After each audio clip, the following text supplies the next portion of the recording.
নবী করিম সাল্লাল্লাহু আলাইহি ওয়াসাল্লাম বলেছেন, এই পৃথিবীর সবচেয়ে দুঃখী মানুষটাকে যদি আল্লাহর তৈরিকৃত জান্নাতে একটা মুহূর্তের জন্য রাখা হয়, আর যদি আবার মুহূর্তেই তাকে জান্নাত থেকে বের করে দেওয়া হয়, পৃথিবীর সবচেয়ে দুঃখী মানুষটা, যার সবচেয়ে বেশি কষ্ট, একেবারে জন্মলগ্ন থেকে শুরু করে মৃত্যু পর্যন্ত যে সবচেয়ে বেশি কষ্ট পেয়েছে পৃথিবীতে, এমন একজন ব্যক্তিকেও যদি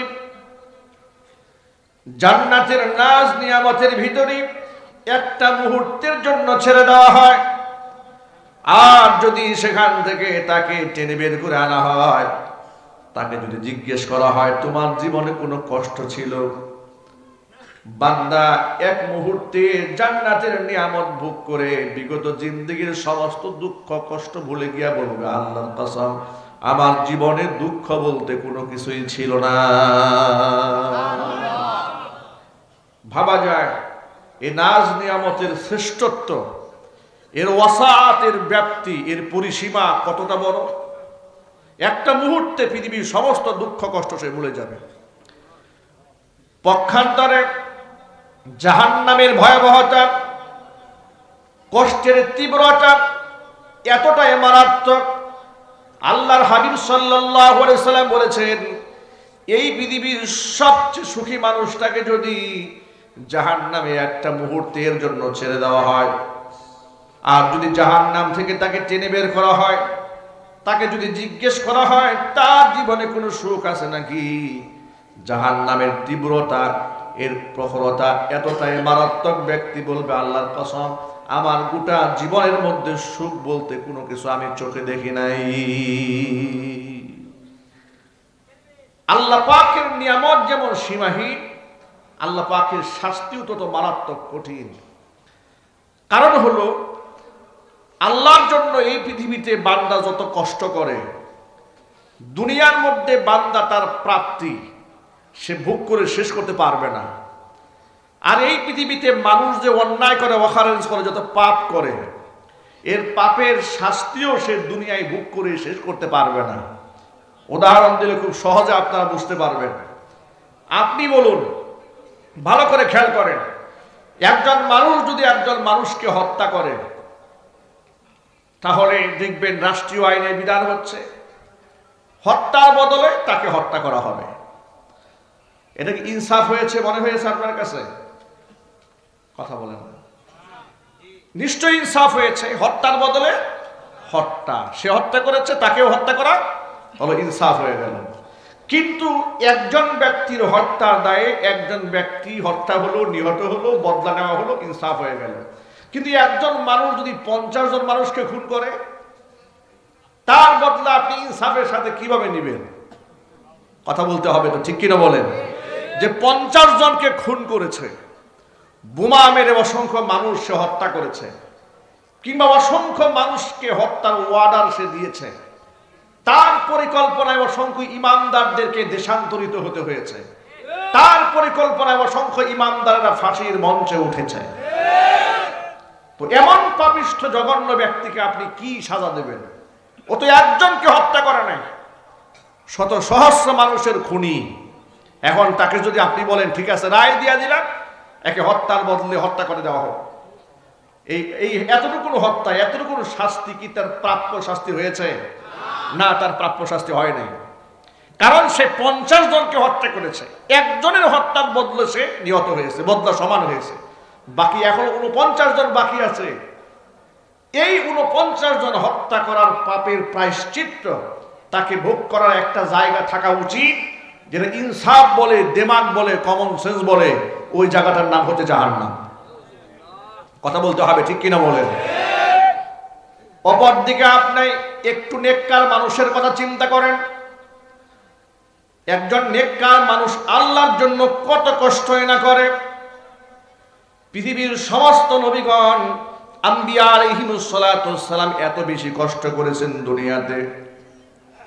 নবী করিম সাল্লাল্লাহু আলাইহি ওয়াসাল্লাম বলেছেন, ইমানদার বান্দাদেরকে আশ্বস্ত করেছেন, ইমানদারেরা ইমানের পরীক্ষায় উত্তীর্ণ হতে গিয়া সামান্য হোঁচট খেয়ে পড়ে গেলে হবে না। ইমানি পরীক্ষায় উত্তীর্ণ হতে গেলে তোমাকে অগ্নি সাগর পাড়ি দিতে হবে। নবীজি বলেছেন, আল্লাহর হাবিব বলেন, আসাদুল বালাই আল আম্বিয়া সুম্মাল আমসাল ফাল আমসাল। এই পৃথিবীতে সবচেয়ে বেশি মুসিবতের সম্মুখীন হয়েছেন নবীগণ, আর তাদের সাথে আমলের সাদৃশ্যতা যার যত মিল হয়েছে সে তদপেক্ষা এই পৃথিবীর মধ্যে সবচেয়ে বেশি কঠিন মুসিবতের সম্মুখীন হয়েছে। অনেক লোকদের মনের ধারণা, আমি এত নামাজ পড়ি, এত রোজা রাখি, এত সত্য কথা বলি, আমার জীবনে এত মুসিবত কেন, এত বিপদ কেন? ওই যে পাশের সলিমউদ্দিন, বসিরউদ্দিন, কসিমউদ্দিন সুদের ব্যবসা করে, মিথ্যা কথা বলে, চুরি ডাকাতি করে, জিনা বদমাশি করে, ও তো দিব্যি সংসার ভালোই চলে, তার তো জীবনে কোনো ব্যর্থতা নাই, একের পর এক সফলতা দেখা যায়। আফসোস করে আমাদেরকে অনেক সময় প্রশ্ন করে, হুজুর এত যে আল্লাহকে ডাকি, আপনারা একটু বলেন আল্লাহকে ডাকলে আল্লাহ শোনেন, তো আল্লাহ পাক যদি আমাদের ডাক আল্লাহ শোনেন না? কি মনে হয় আল্লাহ ডাক শোনেন না? সবাই বলুন না। এই কথাটার জবাব ১৫০০ বছর আগে নবী করিম সাল্লাল্লাহু আলাইহি সাল্লাম দিয়েছেন। আপনাদেরকে হাদিসের ভাষায় আগে শোনায়, যুক্তির আলোকে পরে বোঝাবো। আল্লাহ নবী বলেন, ইদা আরাদাল্লাহু বিআবদিহি খায়রান, কোন ব্যক্তি কোন বান্দার কল্যাণ যদি আল্লাহ চান, ফাআজ্জালা লাহুল উকুবাতা ফিদ দুনিয়া, দুনিয়াতে তার দ্বারা মানবিক যত ত্রুটি বিচ্যুতি হয়, সেই ত্রুটি বিচ্যুতির প্রায়শ্চিত্ত আল্লাহ পাক দুনিয়াতেই তাকে শাস্তির মাধ্যমে করাই নিয়ে যায়, যাতে করে পরকালে কঠিন মুসিবতের সম্মুখীন তাকে হতে না হয়। ওয়াইদা আরাদা বিআবদিহি শাররান, আল্লাহ পাক যখন তার কোনো বান্দার অকল্যাণ চান তার কুকর্মের কারণে, ফাআমসাকা আনহু বিল উকুবা, আল্লাহ পাক নিজেকে তাকে শাস্তি প্রদান করা থেকে বিরত রাখেন, দেন না। কেন? হাত্তা ইউয়াফিয়াহু বিহি ইয়াউমাল কিয়ামা, যাতে করে কিয়ামতের দিন তার হাজারো অপকর্ম, সীমাহীন অপকর্মের, কুকর্মের প্রকৃত শাস্তি তাকে প্রদান করা যায় কিয়ামতে। এই জন্য আল্লাহ পাক তার শাস্তিকে জমা করে রাখেন। কিন্তু ইমানদার ব্যক্তিরা দেখবেন পদে পদে তারা মর্মাহত হচ্ছে, ক্ষতবিক্ষত হচ্ছে, কষ্টে জর্জরিত হচ্ছে, এমনকি তারা এই পৃথিবীর অসংখ্য বৎকার মানুষের রোষানলে পড়ে দেশান্তরিত হচ্ছে, এমনকি নিজের এলাকা থেকে পালিয়ে বেড়াতে হচ্ছে। একটু যদি বলতে হবে, ঠিক কিনা? বাংলাদেশে এমন অনেক ইমানদার আছে, জামাতে তার নামাজ কাজা হয় না, তাহাজ্জুদে মিস যায় না, স্ত্রী পর্দা করে, সন্তানদেরকেও দিন শিখায়, ইমান শিখায়, আমল শিখায়, এমনকি আল্লাহর আইন জমিনে বাস্তবায়ন হয়ে যায় এই সংগ্রামে নিজেকে আত্মনিয়োগ করেছে। কথা বলেন, আত্মনিয়োগ করে এত বেশি মুসিবত আর কষ্টের সম্মুখীন তিনি হয়েছেন, বলা বাহুল্য তিনি হাজারো অপবাদের তাকে অপবাদে জর্জরিত করে দেওয়া হয়েছে।